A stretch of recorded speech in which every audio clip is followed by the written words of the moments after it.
Welcome to Synced On Air. I'm your host, Angelique Robb, and today I have two guests on with me today, both from Aspire Software. Thank you for joining us, Mark and Whitney.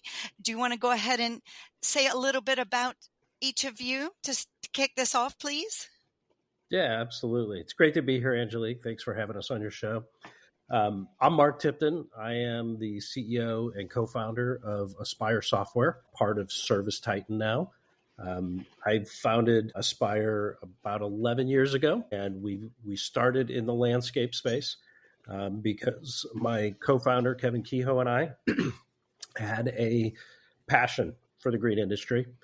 We both had some experiences working in providing services for the green industry. And we saw a huge opportunity there, a great need in the client, what would be our client base and that space. And we wanted to go big. We wanted to change the industry by bringing a platform that was built on best practices to the industry that desperately needed something like that.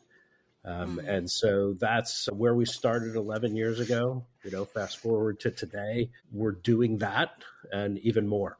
We're serving a couple other industries as well now. But the landscape industry is where it started. It's where our heart is. And we love being able to work with clients who are in the landscape space. Fantastic. Thank you. Whitney.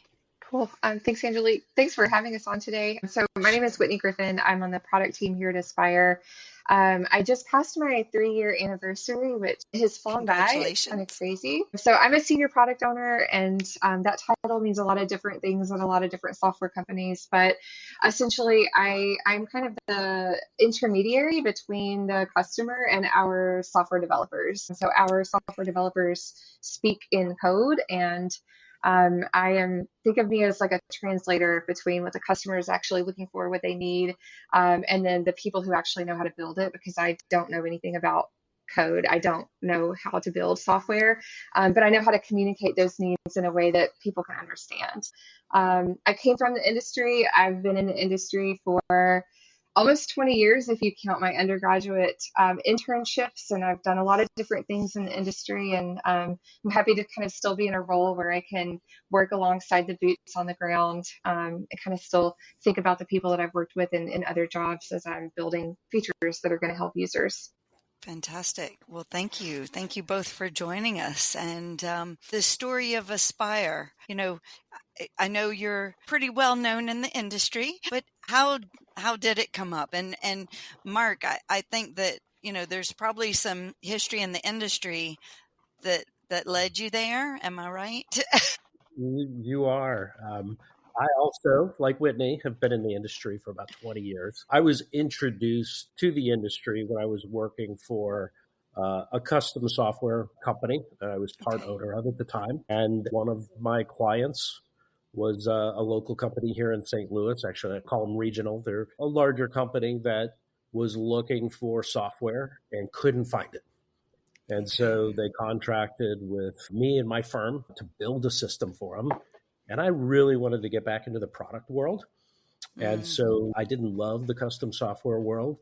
And so I decided to take a look at the green industry and see why this man was paying us so much money to build him a system and why he couldn't find one that would run his business. And when I took a look at that, I saw what he saw, which was not a lot of good options for most contractors, and said, okay, maybe this is the opportunity that I've been looking for a while. And I jumped in. That was my intro to the green industry. Yeah. And so did that for, 8-9 years, and then really had a passion to go big, to really change the industry. And we were kind of plodding along at that time. And so I left that organization to start Aspire. And I did that in partnership with an individual in Kevin Kehoe, who had extensive experience in the industry, knew what worked and what didn't work in companies. He'd worked with hundreds of companies on best practices, coaching, consulting with them on how to run their business, everything from sales to operations. And what we did, what we brought as together as two people with our varied backgrounds was really a good perspective on what it took to build a system and what it took to have it enable clients in the landscape industry to be successful. Hmm.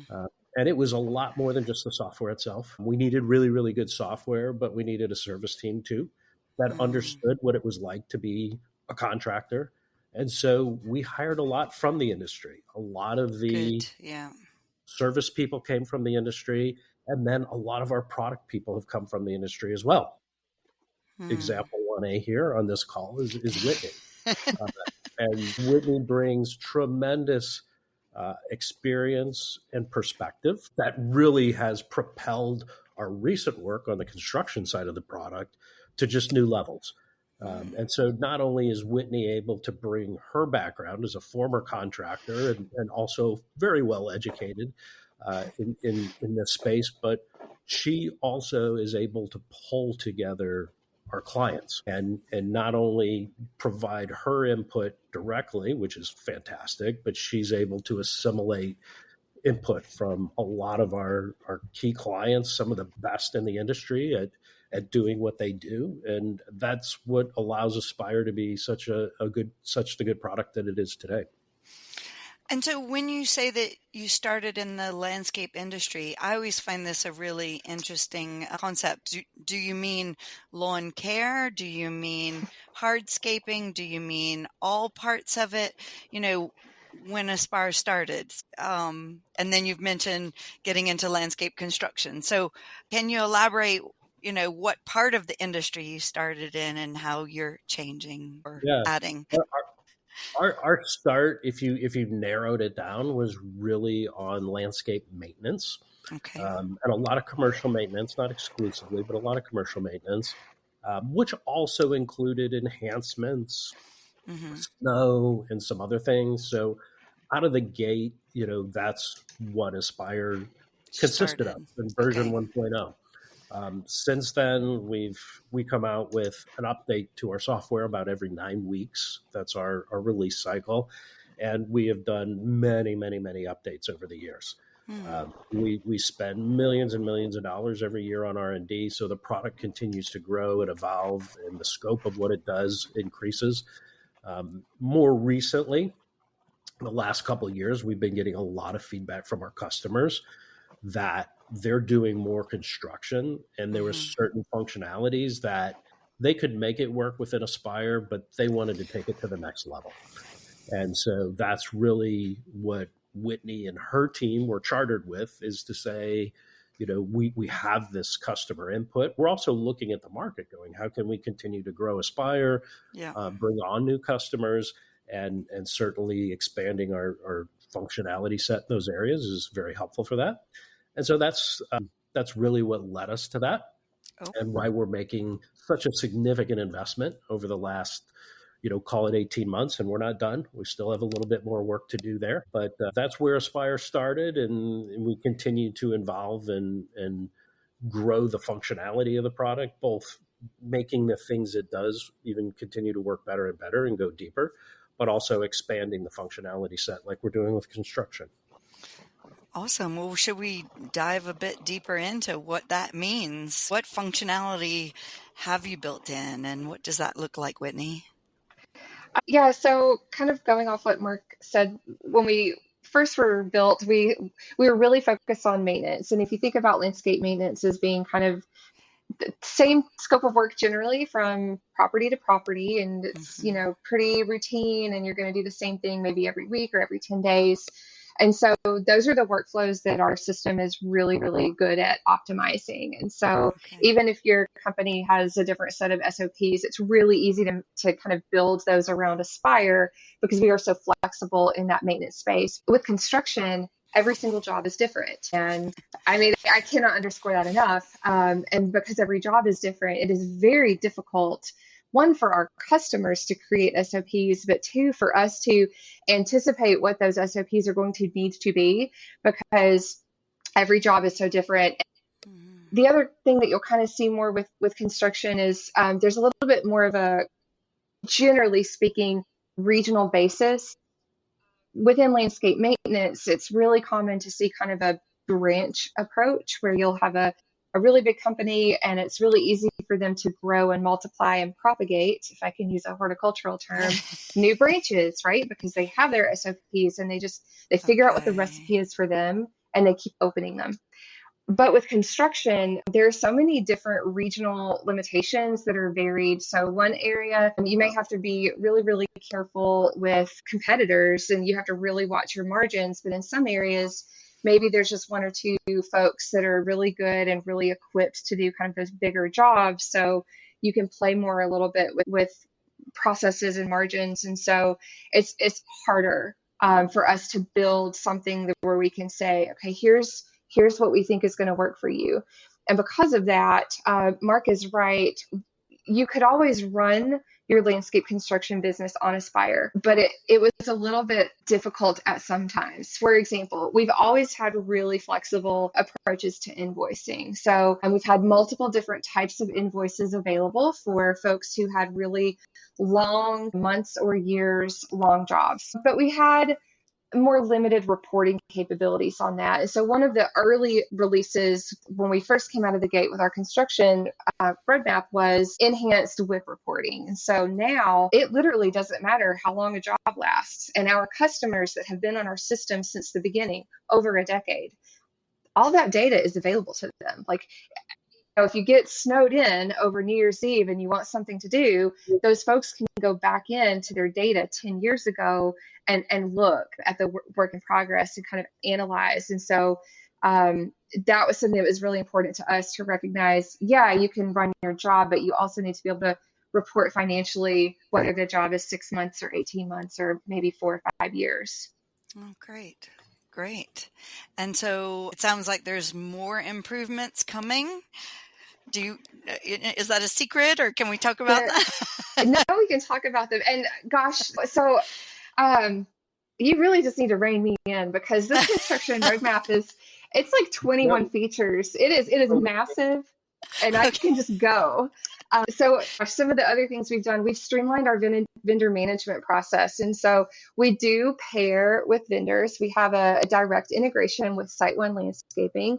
But we also understand, again, with construction, every job is different. And if sometimes you'll find a landscape architect that they just have a preferred vendor and they're always going to spec this company's goods, right? And so maybe that's not available through one of our integrated vendor catalogs. And then we've given users the ability to streamline that process, to call that out in the estimate before the job is even won or job costed or anything else. They can say, this is the vendor where this needs to come from. So your purchaser or your project manager, who maybe are different humans that didn't estimate the job, they don't have to go hunt down, oh my gosh, why did they spec this? Where do I find this? Who is my sales rep? No, it's all there. It's all there in the system at your fingertips. We recently released equipment scheduling. So we've always had a really strong GPS monitoring and tracking functionality within the system, but scheduling those equipment assets, especially shared equipment assets, was challenging in Aspire. Again, we were made for maintenance initially. And so usually when you have a maintenance crew, your maintenance vehicle is going to have your crew's equipment on it. And that's their mower, their blowers, everything goes with them as a package deal. Yeah. But as profitable as many construction companies may be, they probably don't want to purchase one excavator for every single construction crew. That's not really the best use of capital, right? With construction, shared or floater equipment assets that's a daily struggle. And so we've recently given our users the ability to both schedule that equipment and see a visualization of where's the equipment today, where do I need it tomorrow? The crew leader knows immediately, okay, do I have 5 days with this excavator or do I have 2 days with this excavator? So I need to prioritize everything in my scope of work that's going to do this equipment, and I'll stop. That's huge. No, but that is huge. I mean, you could be shut down for days because one crew is using the digger and excavator, I should say, and you can't get it on your site. And that could be tens of thousands of dollars of wasted time, progress. That's amazing. And I think that's what is a challenge when you have a maintenance is like a totally separate business model than construction is. So I think that, it makes a lot of sense that you started in maintenance and you build a system for that. It's a whole different ball game. It's a whole different type of company to do construction. Yeah, but those are such relevant points. What else? Hit me with some more.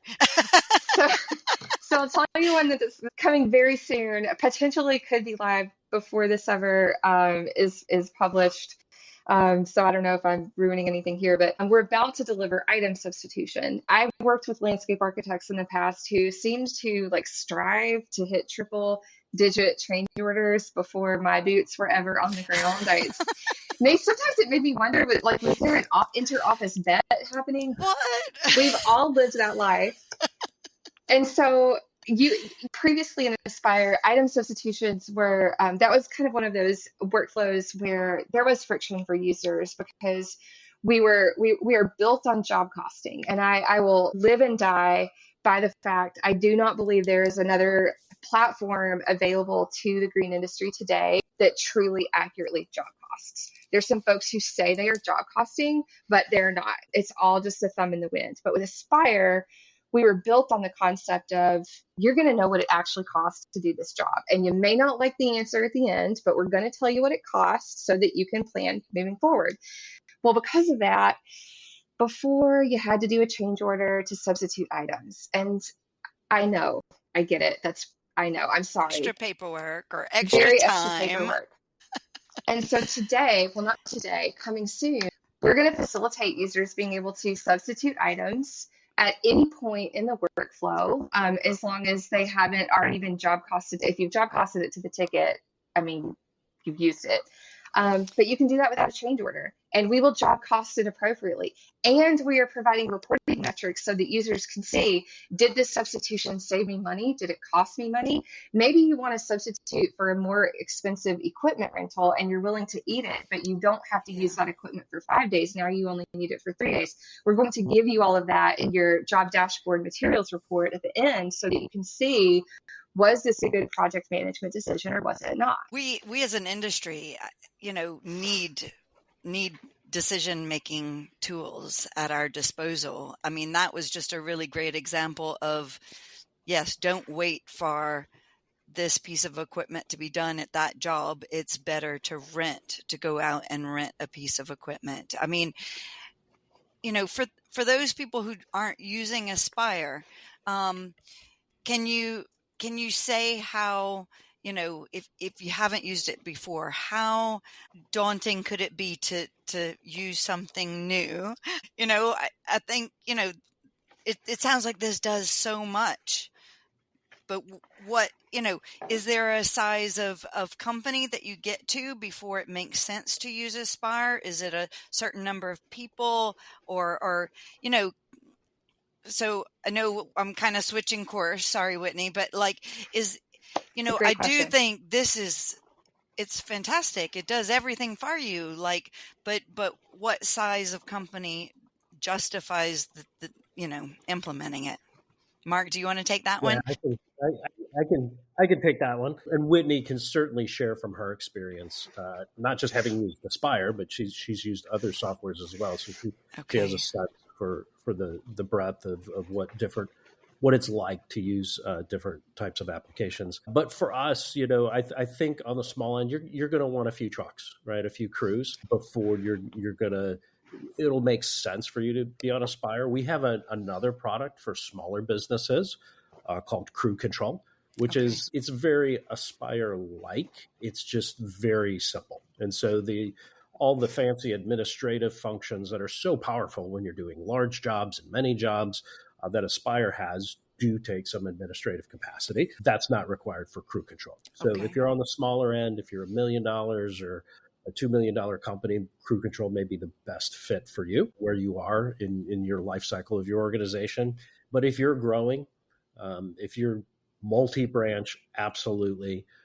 If you are just scaling your business and trying to wrap your arms around it, we have so many customers that tell us, "Hey, when I was a $2 million company, I made pretty good money, and now I'm a $5-6 million company, and I'm making actually less money than when I was 2, and I'm working way harder."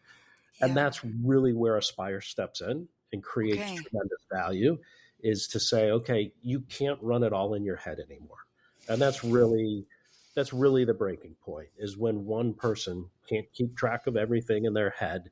You really need systems to do that. And so that's kind of the point. I would say that, hey, Aspire is something that you should really take a good hard look at and see if it's a good fit for you. It does do a lot. Now, you don't have to do everything Aspire does, but there are a number of things that are core, that are key. You need to run your estimates through Aspire. That's where everything starts. You can't just use it to schedule work. You've got to tell it what to schedule before you can go schedule it. And everything else flows from that, the purchasing, the invoicing, and all of that. So Aspire is not for everybody, but it's for an awful lot of companies out there. And we've got crew control to fill in some of those gaps if Aspire's a little more than you're looking for right now.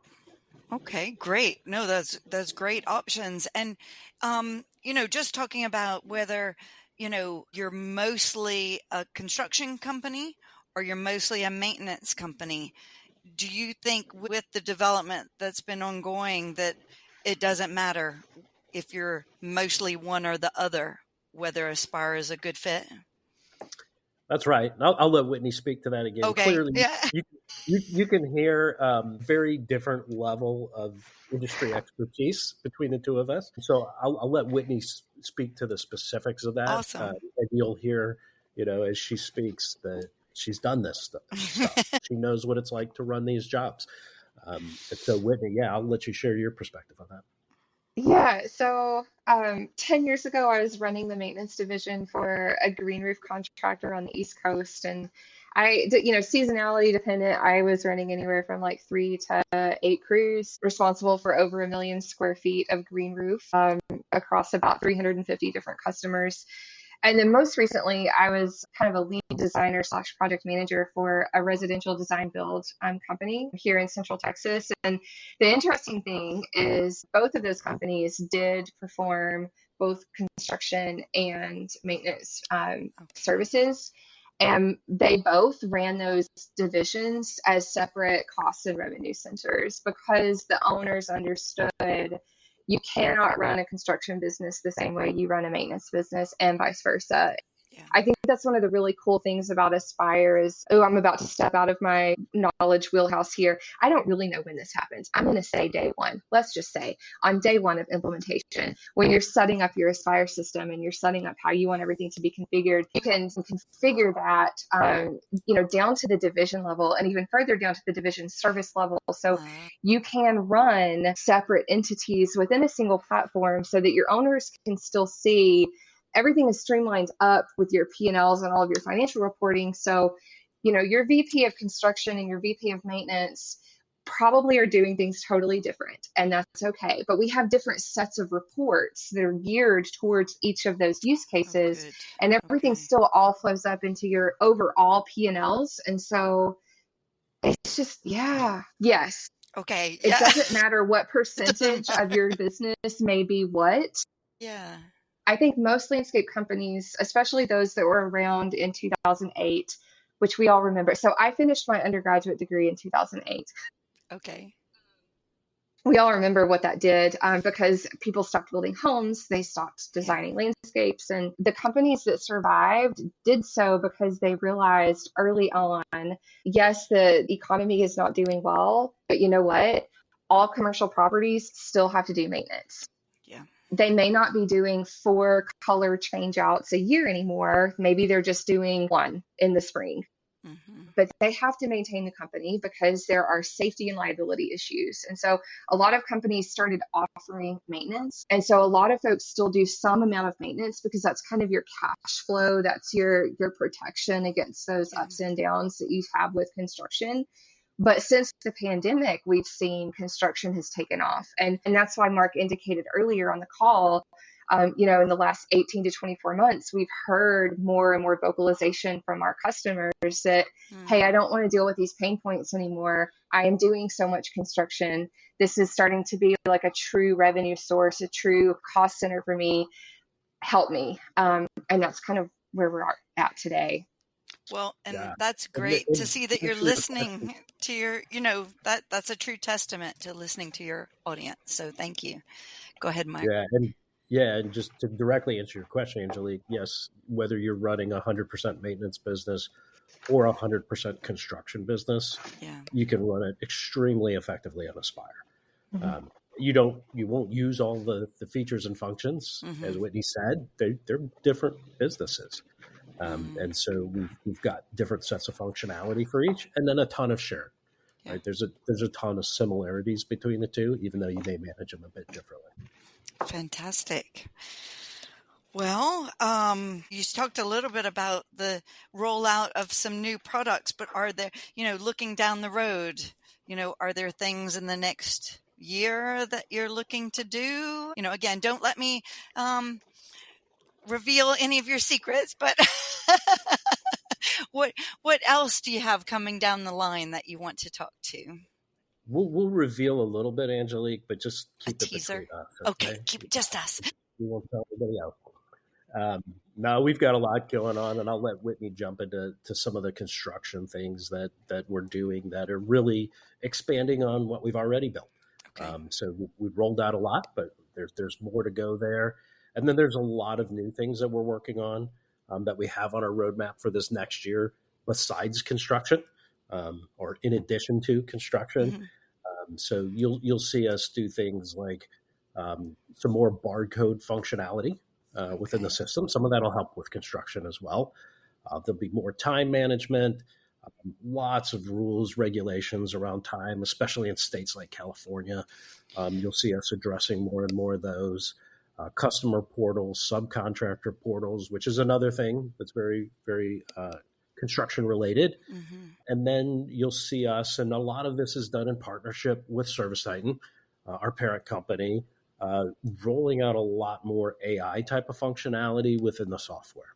So whether we're using something we call Titan Intelligence, one of ServiceTitan's products that we integrate into Aspire to help with communications, invoices, churn analysis, those types of things. Oh, good. You'll see us rolling out some new products. Sales Pro is something that we've recently introduced, which is a great tool for people in the field that are doing sales or even over the phone, that really analyzes their communications, looks for keywords, looks for Okay. trends, things that they say, and provides coaching, things of that nature to really help increase the quality and effectiveness of your sales processes. We have Contact Center Pro that is under development right now, which is kind of a multi-channel communication management function that'll be integrated Hmm. within the software, that whether your communications are coming in via text or email or even phone call, to be able to have those assimilated all together, but also run through an intelligent engine that looks at what the customer is asking for or talking about and Oh, creates wow. actions for the users of the software that says, hey, there's an issue you need to go address. They're complaining Oh, about their wow. last service call, things like that. So you'll see a lot of that coming out as well. Better routing, chemical tracking. We also have another platform that is part of Aspire called Field Routes, which is for the pest industry. And there's some things that product does extremely well that Aspire doesn't do as well, that ServiceTitan Hmm. doesn't do as well on their platform. And so routing and chemical tracking is a great example where we're centralizing that together. Hmm. And so it's going to expand the capacity, the ability of Aspire and ServiceTitan, and also Field Routes to do better routing and chemical tracking, although that's something Field Routes does extremely well right now. So there's a lot going on. We spend a lot on R&D that we're continuing to pour back into the product. We are very much a product-led organization, and we're going to continue to invest and ensure that we're providing the best product out there that's meeting the needs of our clients. And I think this construction initiative that Whitney has been driving is such a great example of that. Hmm. And maybe Whitney, you could just touch on, how many customers you worked with, how many ideas that we received from those customers that really went into the product. That is what it is today. And I'll start by saying, Aspire's roots were in what we call this seat at the table type of concept, where we didn't just get input from customers, but we formed groups and we had regular meetings and we iterated on ideas, right? Like one meeting, you'd present something, you'd get some input, then we would go back, we would do some work, then we'd represent it to our client group, let them comment on it again, and we would go until we felt like, okay, we are at a great point where we can let the engineers go. Because we have amazing engineers and they can do amazing things. But if you don't give them the right direction, they're going to build amazing things that don't do anything helpful. Garbage in, garbage out. Yeah. Yeah. And so the combination of Whitney's and her team and our customers are really, it was fun to see us do that, kind of back to our roots. We've always listened to our customers, but doing it in this iterative fashion on such a significant scale was really cool. So maybe you can just touch on that a little bit, Whitney. Yeah, so what Mark is referring to is we put together what we started calling the construction advisory board. We had our construction roadmap kind of roughly identified, and earlier I said it was made up of 21 features. So at our client conference last year in Las Vegas, we kind of unveiled this roadmap, and we kind of talked about it in very general terms. And we solicited volunteers from the audience in that session. Hey, if you want to talk to us about this and give us feedback, that's great. Let us know. Yeah. I was hoping, for maybe 12 to 15 volunteers, because I thought people are really busy. And then maybe that means I'll have 7 or 8 on any given phone call. And we had like over 40 people sign up. Oh my goodness. And that's not productive on a Zoom call. I was going to say that's too many.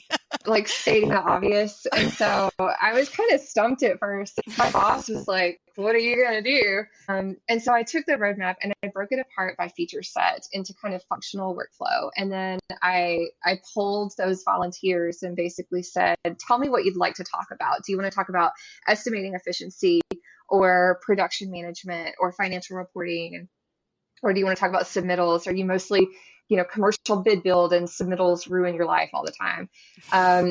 And everyone kind of self-selected. And through that self-selection process, the groups were fairly evenly spread out. And we created a 4-cohort construction advisory board. So I met with those cohorts pretty much weekly for about 5 or 6 months earlier this year. Each group, when we met, we would look at prototypes that our UX designers had put together. And, sometimes we would get really granular, like, okay, if you click this button, where should we go next? And sometimes it would be more generic of, okay, well, is this the right thing that we should be doing, or should we be doing something else? And something really cool that came out of that effort was our estimating cohort said, look, we love this. This roadmap looks amazing. If you deliver this exact roadmap, we are going to be thrilled.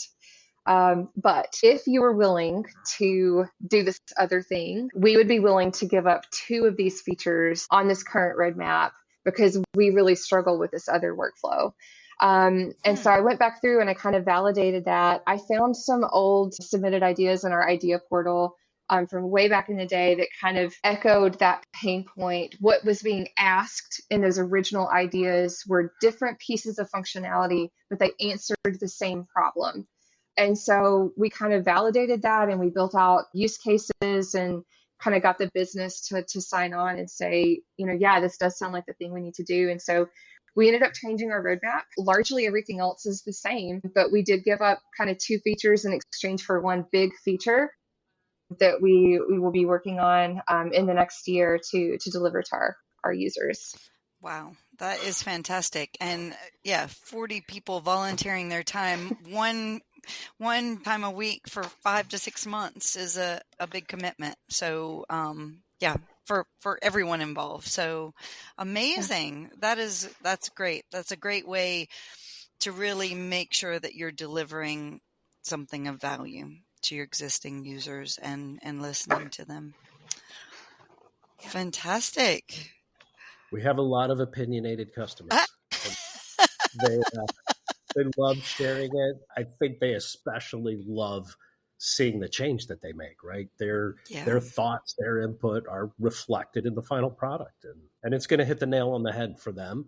but we also we're so blessed and fortunate to have the best customers in the industry running our software. And so the input we do get is high quality. Like it is really, really good input. And the folks that do invest their time in this are some of the best. And, they know best practice. They know what it looks like to run a good project and what the issues are. And so we get the benefit from that. All of our clients get the benefit from that, really.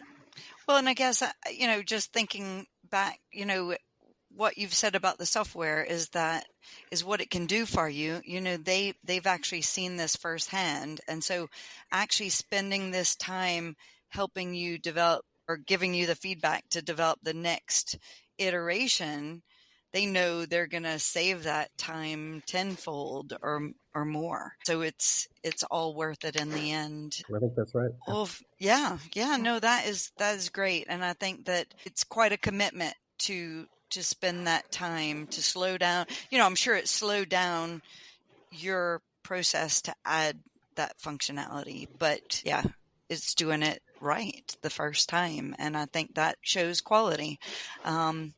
Effort and quality equals success. So yeah, thank you for that. Our development resources are our most precious commodity. It's worth more than money to us. It costs a lot of money, but it's worth more than money.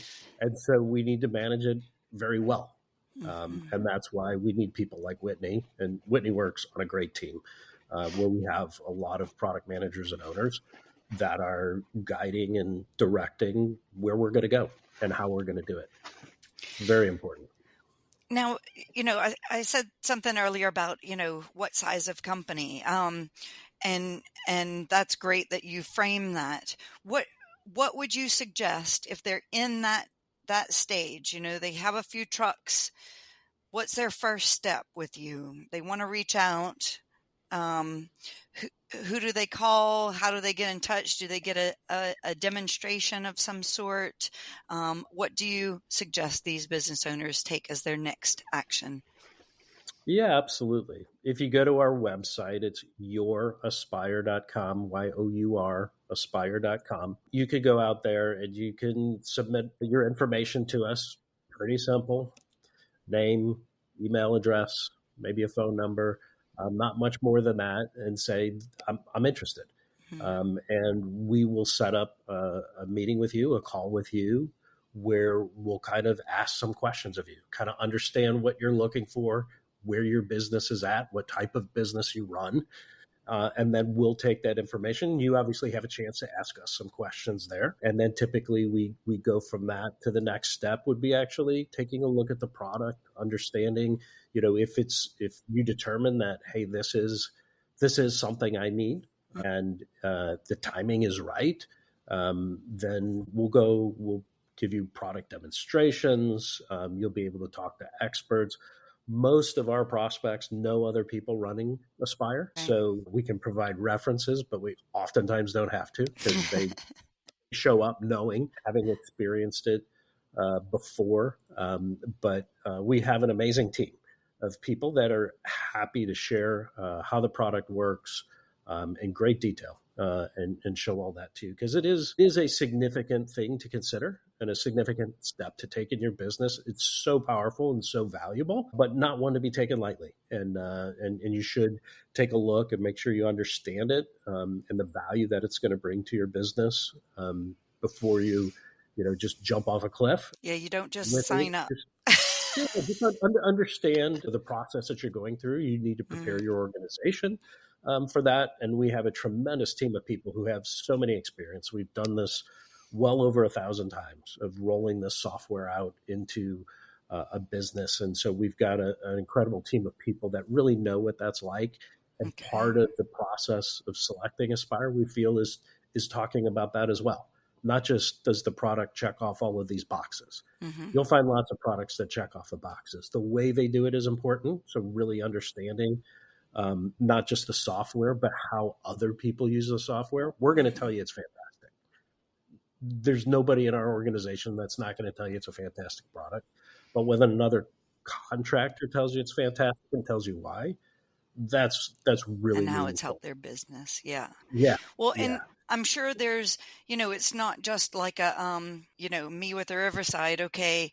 Here's your login and go. So what kind of time frame are you, let's talk about just that 3 crews, what kind of dedicated time to onboard teams?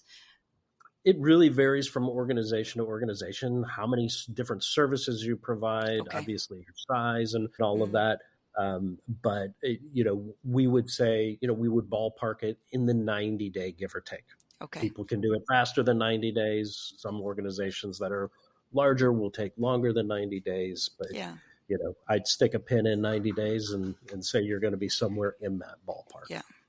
And I guess that's what I was curious, because I know it's not just, something that you plug and play, it can change your organization for the better. So you might have to learn how to not only use the software, but how you fit your existing organization into the software and vice versa, No question about it. You heard Whitney mention workflows, I think, a couple times in this discussion. Mm-hmm. Aspire will drive the workflows of your organization, both in the field as well in the back office, as well on the front end with your sales processes. It's built into the software and it'll do powerful things, but you need to understand that and make sure your organization is built around ready that. For that. Your processes are built around that. But it's quite powerful. Just make sure you spend the time, and understand that. And there's certainly configurations. It's not just it's Aspire's way or the highway type of thing. There's a lot of configuration options that you can set up in there for maybe taking a little bit of a left turn in a workflow versus a right turn, or approval processes or what have you. Great. Well, I'm really excited to learn more about what you've developed, how you developed it over the years. And thank you for providing such a great resource to the industry. Is there anything that we haven't covered that you want to mention before we go? I think it's been a fantastic conversation, Angelique, and there's always more we could cover, but I think we did a good job. Okay, good. I know we got to keep this in bite-sized chunks. So I really appreciate your time. That's Mark Tipton and Whitney Griffin. I really appreciate you spending time with me today and look forward to talking to you again. Thank you, Angelique. Thanks so much, Angelique. Okay. See you next time.